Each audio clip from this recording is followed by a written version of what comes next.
Right. Thank you for inviting me here today. I'm very happy to be here. My name is Melita.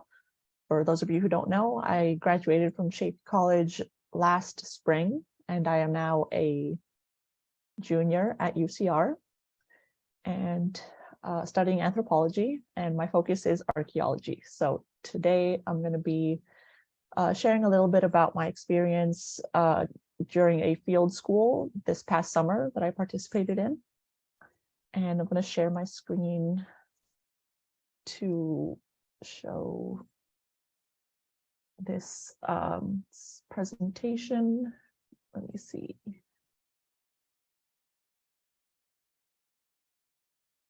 Okay, and then we go to slideshow.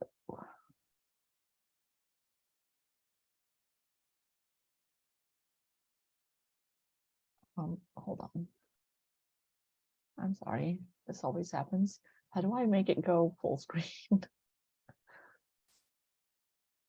And then, so that one that's in the corner down here, do you see where my mouse is?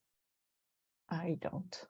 Oh, okay, underneath, do you see the one that looks like a book where it says like 75%? It's the one right next to it. That one right there. Okay. Oh. It's not casting working? to my monitor. Sorry. Huh. Okay, that's what's happening. There we go. All right. Do you see a full screen version of it now? Yeah. Okay, perfect. Sorry about that. Okay. So this field school that I went to was in Oklahoma, in the Black Mesa area. And it lasted for about 5 weeks. And so this was an actual archaeological dig, and the items and everything that was uncovered hasn't been published yet. So out of respect for the directors, I'm not going to be talking. It's going to be more a presentation about the experience and kind of what a field school is all about, more than what we found and everything like that. So before we get going, I wanted to ask the audience, what is an archaeological field school? Would anyone care to venture a guess? I'll go ahead and guess that it is a school where you learn how to do archaeological digs. Very good. It's a good interpretation. So that's basically what it is. Thank you, Kita. So it's basically a school. You can take a field school for credit, but that is something that you have to work out with your institution, with your educational institution. Field schools are more often than not fee-based, so you do have to pay a fee to participate, but it is definitely worth it, in my opinion, because you get to learn hands-on practical experience that most colleges don't teach, because it's too practical. Some do, but the way to get actual experience while in college, without going out and getting a job as a field tech, would be getting experience at a field school. So, and then they can also range from 1 to several weeks, maybe even months. So field schools come in all flavors. So the one, as I mentioned, the one I applied to and was accepted to was in Black Mesa, Oklahoma. And a lot of this presentation is going to be images, because I think it shows a lot of kind of the visual experience, and I like to take photos and landscapes and all that. So I think it kind of gets you into the experience visually. So Oklahoma was a whole different world for me. This is kind of what it looks like. There's the airport with the murals, a big glass teepee on the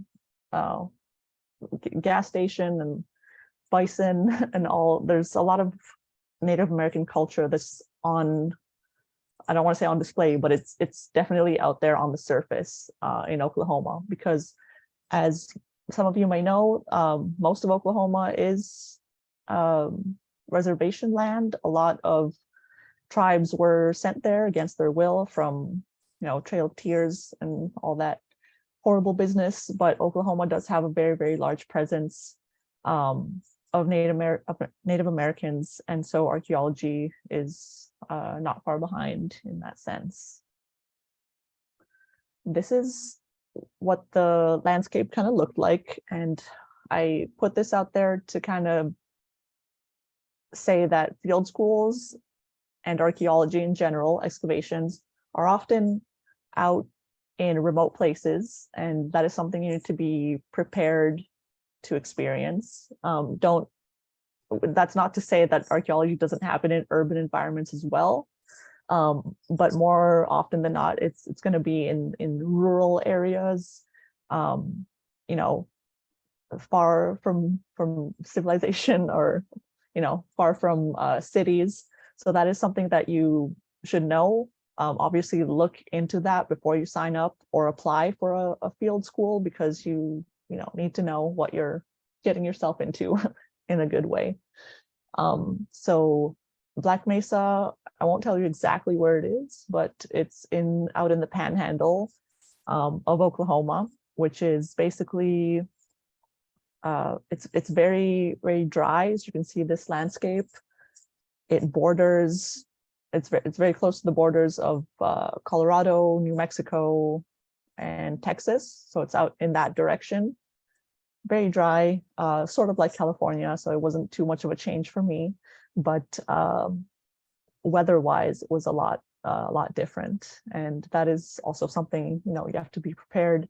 Field schools will often tell you, the directors of the field school will let you know what kind of weather to expect, temperatures, depending on when you go there. They're most often summers, but a good director will let all the students know what to bring, and just to be prepared for that.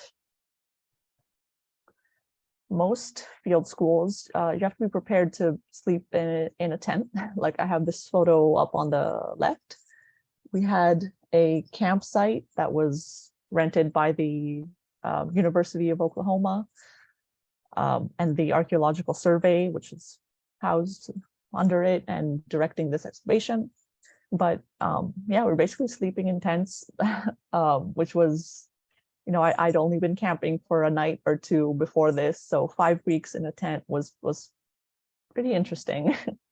Not all field schools are alike. Once again, I want to stress this throughout, but this particular one was like this. We had a community center kind of type building that had a kitchen and bathrooms and showers, so that we were able to cook and take showers regularly, which was awesome.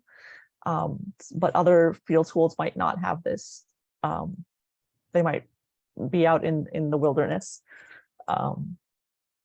But yeah, this was actually in a national park, so we were able to have some amenities, but still sleeping in a tent. When you're out in the field, you always have to be prepared for things that don't go according to plan. Lots of things happen, like inclement weather. Here on the right, we had this van that would take us to the site every day. As you can see, it got stuck in the mud and the sand one day that put us really behind. But you just have to be prepared to kind of deal with that. The directors and the grad students that were assisting, they will be your leaders and your go-tos for everything that goes wrong. But you're out in nature, things are gonna sometimes not go as planned. And then here I have a very short video that I wanted to show. Let's see if it's gonna work.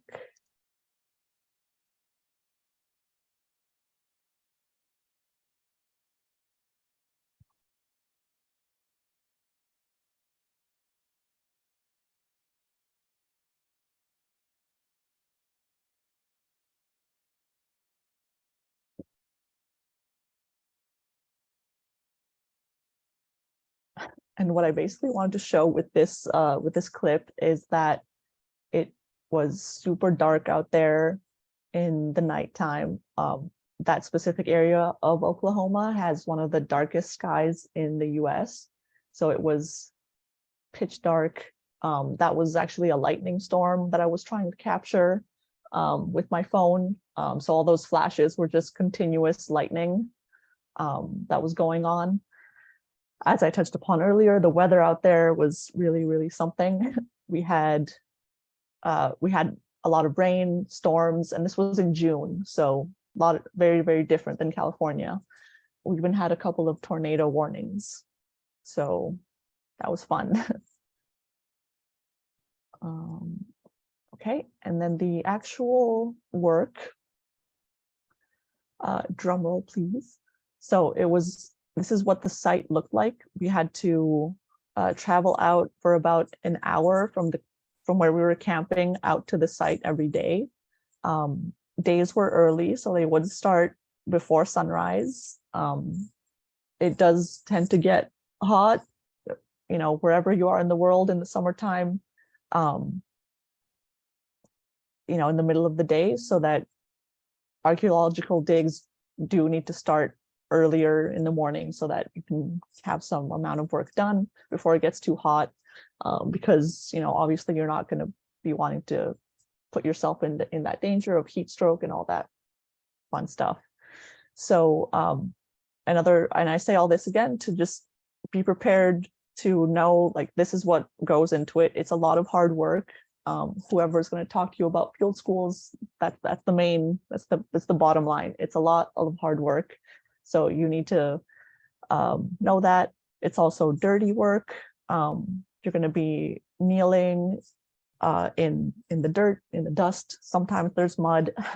And then you're going to be using trowels, shovels, pickaxes, depending on the level that you and the soil and the texture and all that of what you're excavating.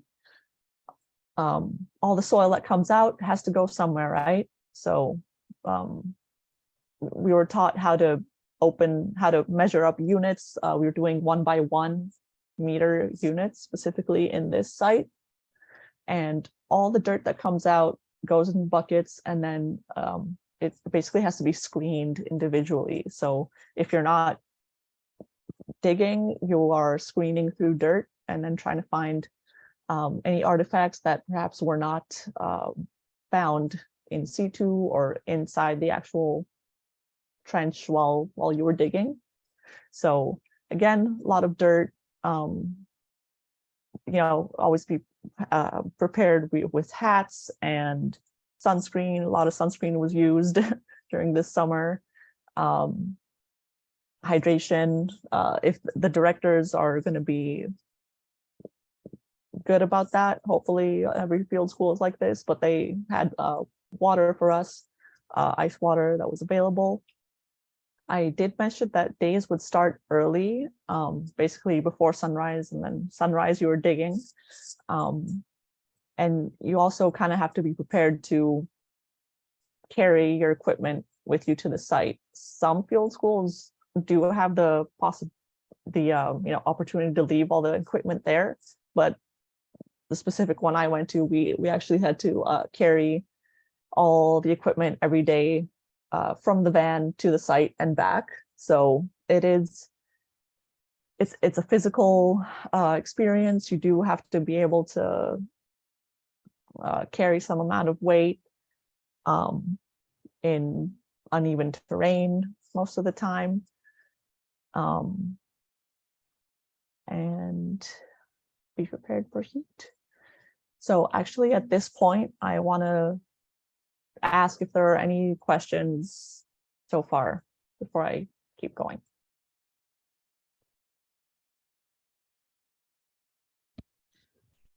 I do. Great.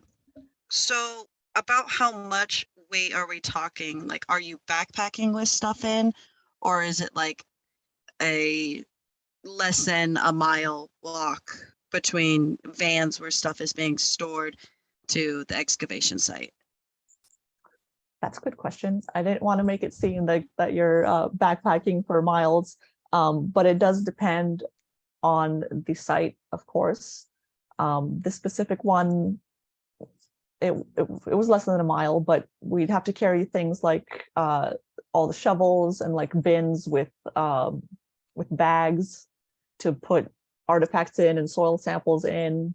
Like on the right, there's this MLID,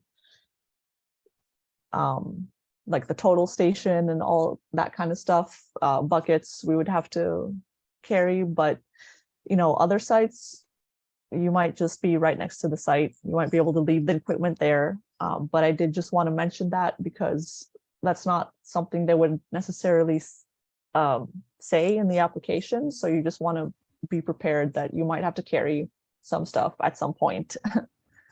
Awesome, thanks. No worries. Or to ask about some of those, like how far are we expected to walk into the site? How much are we expected to carry, so that if you do have any kind of mobility issues or injuries, that you can have that information before getting there. That's a very good point. Yes, always, if you're not sure, what it's going to entail, be sure to email the directors. Their emails will be on the application more likely than not. So always know what you're getting into. Any other questions? Okay. Yeah, sorry, Melita, if I could just interject. Most archaeological projects I've been involved on where we ask for volunteers and whatnot, it's usually we say something like, you must be in good physical shape. And that's no exaggeration, right? Because Melita's right. Sometimes you're emptying your trucks and your vans right next to your excavation site. Sometimes you're carrying it a couple of miles, and it could be a little bit of stuff. It could be a lot of stuff. It just depends on the situation. And if you're the unlucky person who draws the short straw, sometimes you're making 2 or 3 trips a day because there's not enough hands to carry all the equipment. Exactly. Very good points. So yeah, always look out for that clause on the application. It'll say, good physical shape, might need to carry something. But so at this point, I have this picture of a trench. It's kind of like cross-shaped. A little bit about how archaeology happens for, a brief word for those who are interested. So we didn't just start digging in a random place. That doesn't really happen. So the directors actually had previously conducted some tests. I believe it was some kind of geophysical testing they found with ground penetrating radar, and they had made a visualization of where anomalies under the surface were. In this case, I think it was the burned rock that was being shown on the maps that we had. So all the anomalies would show up on the map, and then that's where the units were, deliberately opened on top of that, so we could kind of see what was going on under there. At this point, I guess I should also say that I decided to do this field school. So I was still, I just graduated from Chafee, so I was a sophomore. I had just finished being a sophomore, if that's how we say it. And so just squarely in undergrad. The reason I chose to do this is because I wanted to see if it was for me. That's something that you also have to think about. If you're, many of you are anthropology majors, I assume. So if you don't know which subfield you want to get into right away, that's perfectly all right. But you do have to start kind of exploring and experimenting and kind of seeing where you want to go. So I would suggest if this sounds at all appealing to you, kind of look into field schools before you finish undergrad. Because if you end up liking it, that's awesome. You will have a leg up on others who choose, not to try it so early. You could also have a leg up in potential employment opportunities, for example, cultural resource management, or CRM for short. Firms all around the country, one of the minimum requirements is that you have a field school under your belt. So if you end up doing it and you like it, you have that leg up. You can even do a second field school before finishing your undergrad, and then that's double the experience that others would have. And then on the flip side, if you try a field school and you end up don't liking it, that's perfectly okay. It's not for everyone, but doing it early will give you that opportunity to save yourself some time, start exploring other paths. So what else? We also, so kind of things that they teach you, Archaeology 101. So it's basically, let's see, first we would measure out the units with measuring tapes and string. It has to be perfectly 1 by 1 or whatever the directors want. It could be a 2 by 2 meter. Getting a little familiarity with the metric system doesn't hurt. So 1 by 1 units, and then just how to use a trowel. A lot of people think, they see a trowel and they think, masonry, building walls. They are used for that, but they're also used for archaeology. So kind of how to use the trowel, how to use the shovel. Archaeology is a destructive science. So once you put that trowel to the ground, put the shovel, take that dirt out, it's disturbed. So we have to be very, very careful, observing, what we see, trying not to disturb things. Like all these rocks here that you see in the picture on the left. In that trench, we had to kind of dig around them because we don't know if it's a feature. So yeah, you're not just like, oh, a rock and then throwing it, out. You have to kind of dig around it, see what's going on, look for patterns. We also learned how to map the units. So that's basically drawing everything that you find in the unit in the exact grid paper as you see it in the unit. Draw it on a paper, because once you start the next layer, it's gone, right? So observation, filling out paperwork, detailed field notes, and all of this is because, as I mentioned, it's destructive. You're destroying every layer as you go down. So we need to have notes for that in the record, for those who'll be looking at the artifacts and the soil samples that you take in the future.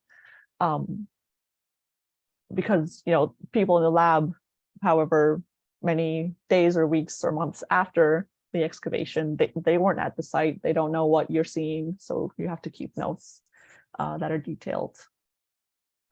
Okay, so that was a lot of talk about hard work and lifting things and being dirty, but I also wanted to mention the other side of going on a field school. So once you decide to say yes to this experience, you're going to get a lot more out of it than just working in the dirt all day. Okay, don't think it's just that.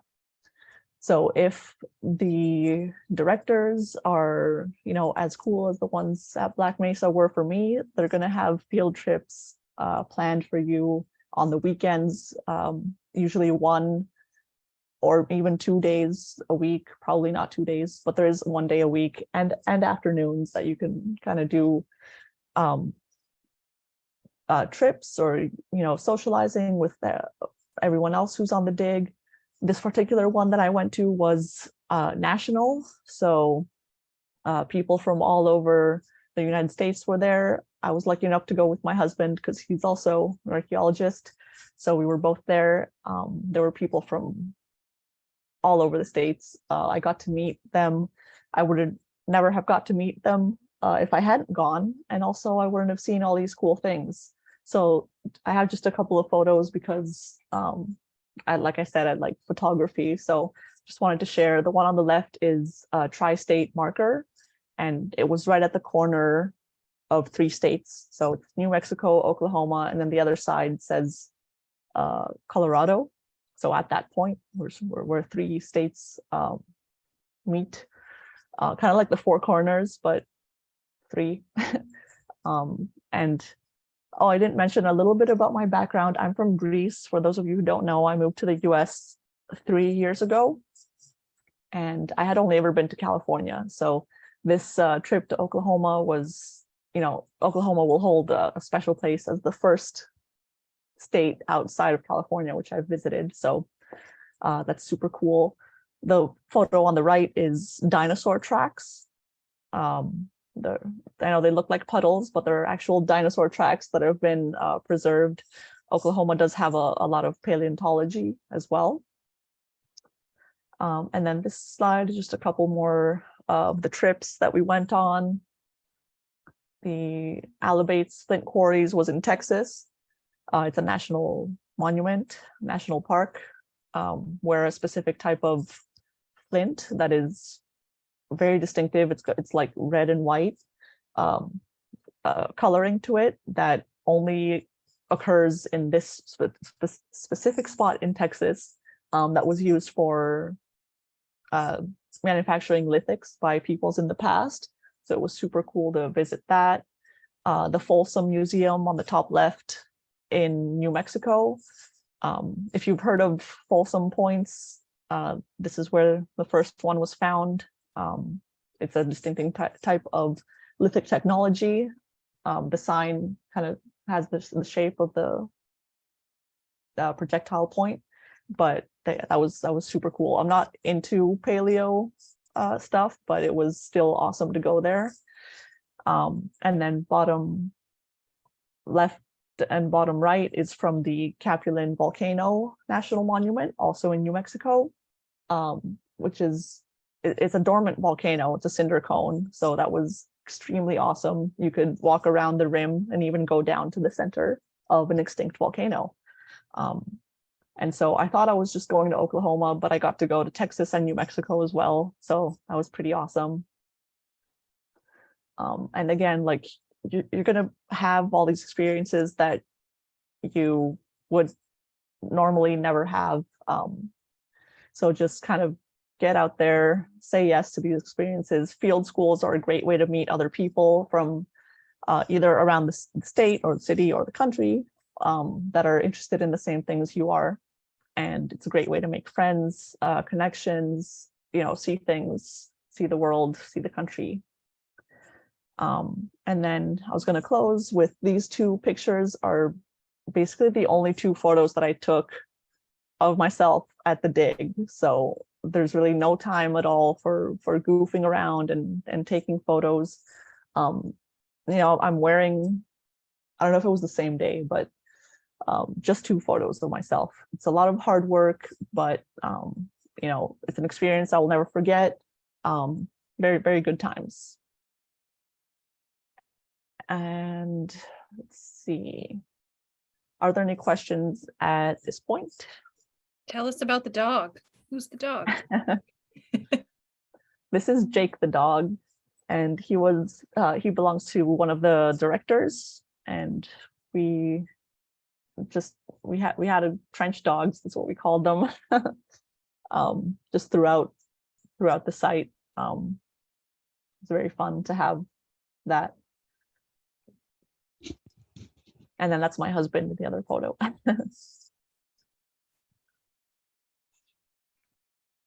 I got another question. Go for it. How did you choose this archaeological field school? Where did you find out about it? Yes, that's a very good question. So I am a member of the Archaeological Institute of America, or AIA, and they have this very, very nifty site, webpage on their website. I believe anyone can see it, it's public, but it's basically a bulletin that shows all of the field school opportunities globally. So there's a map and it has little pins on it with all the information. It does show the ones that have been brought to the attention of the AIA, so it's not all of them, but they're the ones that are going on.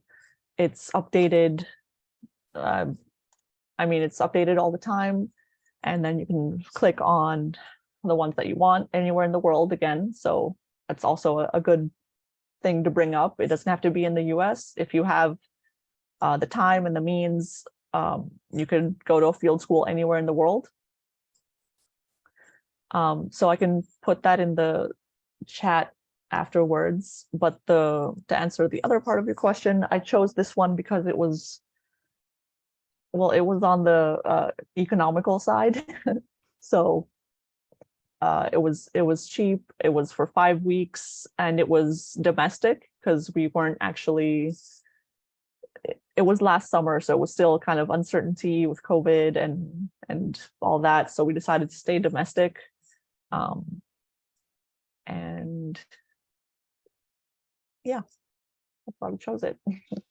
Awesome, thanks. No problem. Angela? Can you guys hear me? Yes. Yes, yay. When you go on these type of digs, do your professors give you like credit? And how would the credit work when you go onto this type of stuff? Because I know that sometimes I hear that you can't bring a lot of stuff back. A lot of the stuff gets like taken to whatever city or state, you have to pretty much leave it there. I was just curious on how would like the credit based stuff get, do your teachers give you credit for going on stuff are the teachers there with you, or those kind of questions? Oh, that's a good question. So these field schools are set up and directed by the local people, or just other people that may have nothing to do with the school that you're going at to attending. So there was an option to get college credit for this, but that is something that you have to talk to your college about. And then first of all, your college has to offer credit for field experience. So if it does, you talk to them about it, and then you have to talk to the field school organizers, who will give you at the end of it some paperwork that says, that you completed the whole thing, and that, your performance was adequate and all that. And then you have to pay tuition for that to your school. So it's, if they do offer that, it is like a class. So you would have to pay whatever tuition your school sets for that. This one did offer college credit, but I didn't do that. You have the offer not to. You have the option not to. You could just be a volunteer. I was between schools, so I was accepted into UCR, but hadn't started at UCR yet. So there was no school to give me credit for that, but that's fine, because it's again employment experience above all. And then the other part of your question, I think, was about the artifacts. Yeah, you don't get to bring anything back at all. Whatever we found, belongs to that archaeological survey. Specifically, it was the University of Oklahoma, and then they just take it and to their labs and do the washing and the whatever other things they need to do to the artifacts, and then start their research and publications after that. So yeah, we do not get to take anything other than memories and souvenirs from your field trips. That's what you get to take back with you. I got one more question. Do you know of any scholarships or financial aid programs that are available for field schools, or it's just a wholly whatever you can cover by yourself? Yeah, unfortunately, it's mostly what you can cover by yourself. Some chapters of the AIA, like the Los Angeles chapter, if you're a member of that, I think has a scholarship. I applied to it, but I didn't get it. Very, very competitive. But I'm glad you mentioned that, because there is this. This is my legacy for Chafee. Before I left, I set up this this scholarship with the foundation at Chafee. So this is exactly what you were talking about. It's a scholarship for Thanks. internships in field schools, because like you, I kind of saw that there's this gap there. Because when I was looking for a field school and for scholarships, I'm like, hey, there's nothing. So my husband and I funded this. I think there's enough funds for 2 of these awards. And so I believe it'll be able to be dispersed at the end of the academic year. So you have some time to kind of look into field schools if you're interested. The requirements are up here. And yeah, there's no application deadline yet because this is just the sample flyer. But when the deadline is thought up, it will be put on this. So thank you for asking. It's a really good question. Congratulations on creating something that's going to make something really different in people's lives. Oh, well, thank you.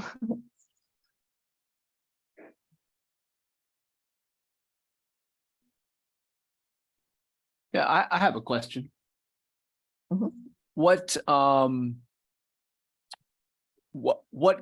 classes at Chafee would you recommend that people think about if they're going to go out in the field? And second part of that question is, what else outside of coursework would you suggest for people to prepare if they choose to go on a field school? That's a very good question as well. I would say intro to archaeology, of course. And then basically all the anthro courses that Chafee offers. I believe it's 3 and then 1 lab so far. So intro to archaeology, definitely. And then, all the anthropology courses, I mean, while it may not be fully relevant, like biological anthropology, it just gets you also into the frame of thinking about archaeology and anthropology and people in the past. And then cultural/social anthropology is another very good course. And anyone who's interested here, we have Professor Tripp and Professor Fong. They both teach some of these or all of these courses. So take their classes if you haven't already. But yeah, the intro to archaeology class with Professor Tripp actually made me switch my major to anthropology. So it was very, very dear to me. And then what else can you do? I would say just read archaeological reports and monographs. Like I'm interested in ancient Greek Iron Age archaeology, so I read a lot about that.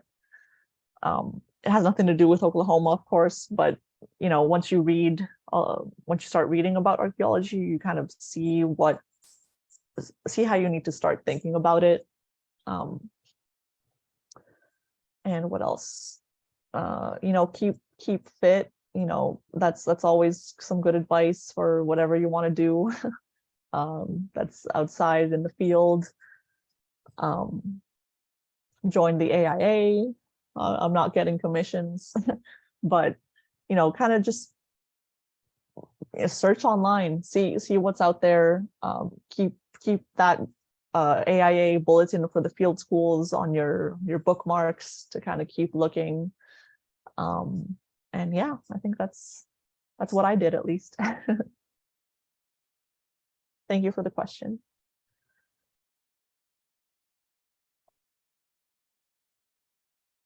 So you talked about some of the, the friendships and things like that. I don't know about you, maybe Professor Fong feels this way, but some of the excavations that I did, and maybe you feel this way too, Melita, it's like you become very close to people really quickly because you're spending so much time with them, and because you are in such kind of like remote conditions that a lot of times, even though you might know these people for 4 weeks, you feel like, oh my gosh, I feel like I've known you for a year or, for a long time. So I feel like that that's definitely one of the benefits, because it's like, you know how these people brush their teeth, you know how they react to stress, like you just kind of see things that you normally wouldn't see in a friendship until a lot later. Oh yeah, absolutely. That's hitting it on the head.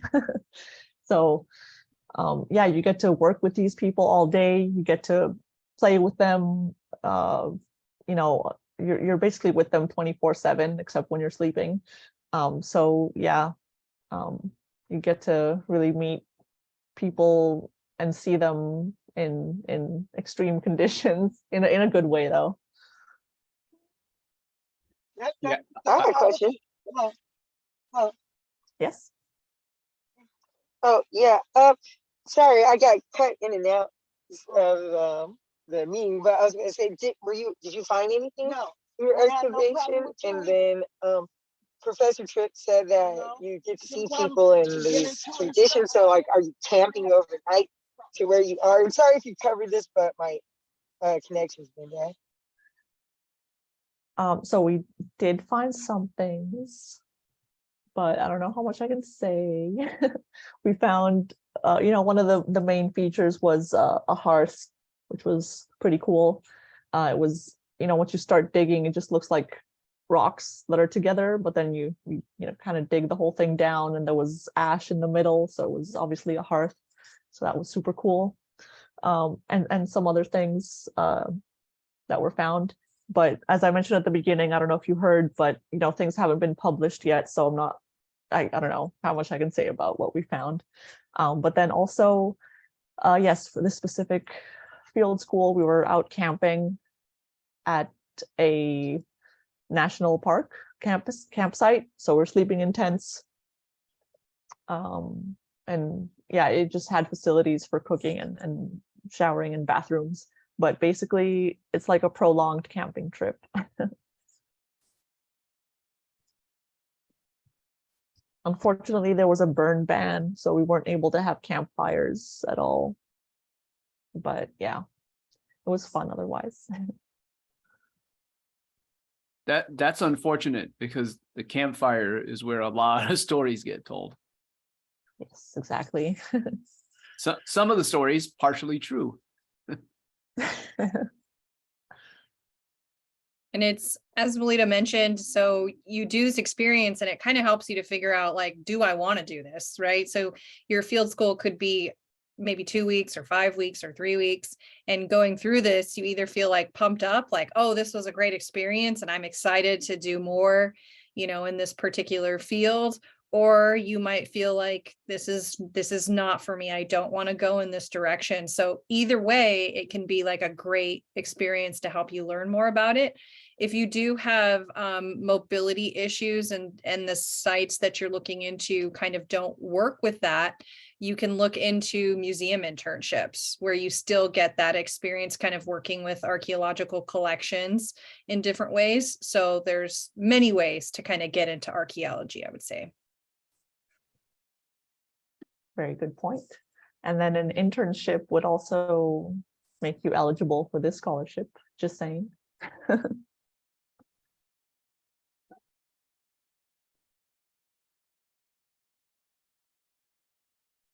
anybody have any other questions for Melita? Yeah, I would just throw in another comment. Melita mentioned that you got to be prepared for anything. That weather-wise, that's absolutely true. But even if you look at the local weather patterns, wherever you're going to go, if you're going to be sleeping in a tent, you got to be prepared. I mean, I admit I probably travel a little heavy when I camp, but I'm ready for baking heat. I'm ready for a snowstorm because you go some places, it's just anything could happen, you know. I was not expecting all that rain out there, to be honest. One of the people that was on the dig as well from Indiana, his thing was meteorology, so he had all his little instruments and he kept like telling us how much possibility of a tornado there was each day, so that was fun. We didn't get one, so that was good. Angela has her hand raised. I have another question. You mentioned something about that you couldn't say nothing about certain things from the dig. Did you have to sign like an NDA to not sign it, or to not say anything about the stuff that you find there? Or you just No, choosing not to it's say not that nothing? formalized. It's just out of respect, you know, because for the science.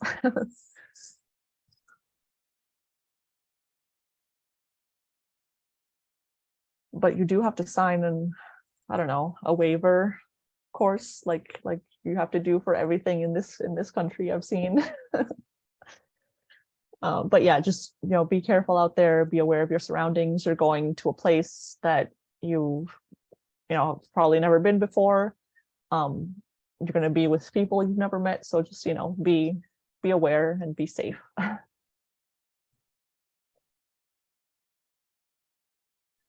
And in case you're wondering what this photo of a cow is, I kind of didn't mention, but most of the Oklahoma Panhandle is owned by ranchers. So even our site was on private property, which is another reason also why I'm not at liberty to say too much about it. But yeah, there's just so many cows out there. The landscape is really flat. So you can see out into the distance, and there were these, I believe they're Black Angus cows. So you could just see them all the way out in the distance, like little black dots everywhere. But yeah, the landscape was really something, really wide open spaces, a lot of just sky and land and cows. I have a question. What's next for you, Melita? What are your plans? Aha, this question. Thank you. So I'm a junior right now at UCR. I'm going to be graduating spring 2024. So that gives me another summer. I'm hoping to go to the Athenian Agora this time for real. So that would be it's an 8-week excavation. It's technically not a field school, but it's an 8-week in everything but name. It's a field school. So it's 8 weeks in Athens, Greece. And that is a much different setup. It's right in the heart of Athens, you know, which is the capital of Greece. It's a big city, so very different from Oklahoma. But hopefully, if I don't get into that, then I'm going to apply to a different field school, because summers you really don't want to. I don't feel like I want to waste that opportunity to do something. You only get one summer a year. And then I'm also looking into grad programs. I'm torn right now between following cultural resource management or going to, you know, the hardcore academic route. So I'm between Cal State San Bernardino, which has a great CRM master's program for anyone who might be interested. And also, so CSUSB or UCLA for archaeology. So that would be a PhD though. So I don't know if we'll see. But yeah, that's it for now. I would say think it through, apply to both so that you have options in the long run and you don't say, oh man, I wish I would have applied. I changed my mind or something, because then you have the time to think it through. Yes. Good advice. Thank you. Anybody else have any final questions? Melita's in between classes for us.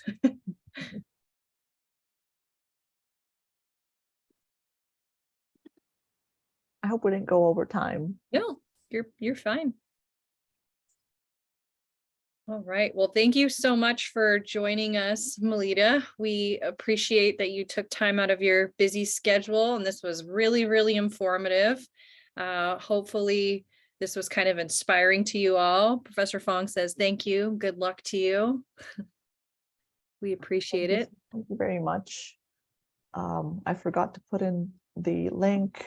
You know, I don't actually have the link, but it's AIA Field School Bulletin for anyone who's interested. You just Google that, it'll bring you up with the global opportunities. So thank you very much for inviting me back here. proud Chafee alumna, even my Anthro Club t-shirt representing. It was great to speak with all of you again, and I hope you got something out of this.